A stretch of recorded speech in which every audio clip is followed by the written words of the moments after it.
Hi, this is Brandy, and today we're going to be exploring how to create a Google form. To create a Google form, it's easiest to start from your Google Drive. So I'm already signed into my Google Drive account with my Google Apps for Education domain. Once you're logged in, click New, and then you're going to scroll down to More, and there's Google Forms right there, and it has the purple icon. So once you click on Google Forms, it will bring up an untitled form for you. Now, Google Forms has introduced a new form version. I'm going to stick with the old form version because you can do a little more things with the add-ons.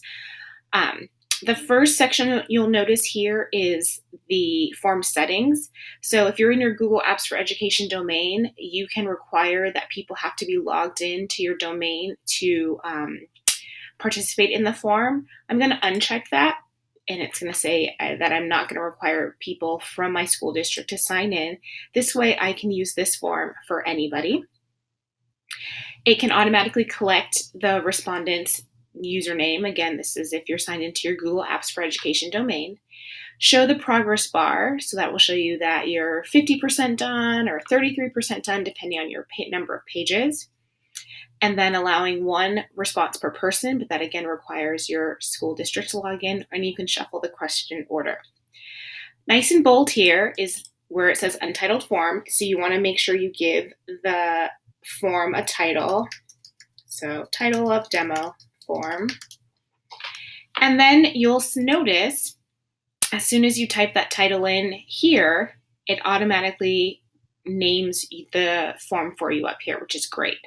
You can give your form a description, and then here you'll see the first question, untitled question.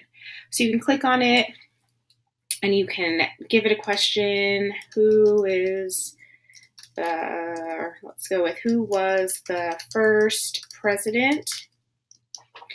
And then here are your question types. So you can choose from text, where they're just writing in short text, paragraph if you wanted them to have an extended response, multiple choice where they're just picking, checkboxes. Checkboxes differ from multiple choice because you can select more than one.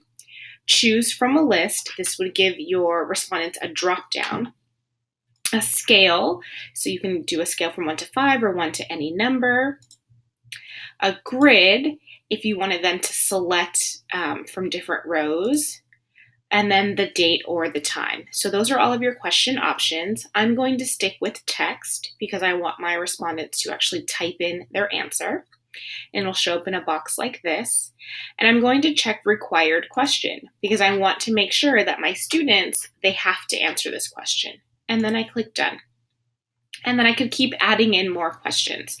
So if I click the arrow right here by where it says add item, I get the question types. So maybe this one I want to choose from a list.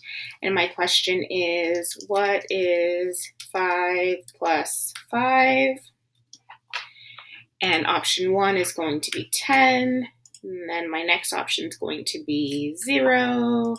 And then maybe we'll do 25. And then maybe I'll do 1. And again, I want this to be a required question. And then I just click done.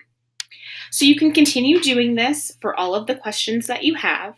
This bottom section is your confirmation page. So at the end, when respondents have filled in, your kids have filled in their responses, you can change the text here. So maybe you want to say thanks for completing this form.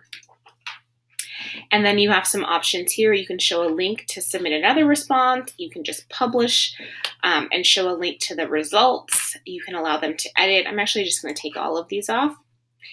And once you make your form, you can click here where it says View Live Form. And this is what your form looks like. This is what people are actually going to see if they're going to complete your form. This is where your students will go to actually type in their answers and click for their checkboxes here. And you can see the checkboxes. It's just a drop down. And because I had that this was a required question, it marks it in red saying, hey, don't forget you have to answer this. So I'm just going to exit out of that. And here we're back into our editing mode. In order to share this form with your students, or if you're going to post this on a web page, you want to actually grab the link from the view form. This is the link that you need to post or send to your students or use in Google Classroom to have your kids actually take the quiz or take this form. You do not want them to be editing the actual form itself. And the great thing about forms is there's add-ons that you can add. You can change the theme to make it a little prettier, but we'll get into that in a later video. The last thing I did want to show is view responses. So what's great about forms is after students have answered the questions, forms will automatically send all of your responses to a Google Sheet. You don't have to create it. It automatically does it for you. Here's the timestamp of when they completed the form, and here are your questions. And all you do to get here is go to View Responses, and it automatically makes that Google Sheet for you. So that's a little bit about how to get started with forms. Have fun. I love using forms, and my students actually love creating forms themselves.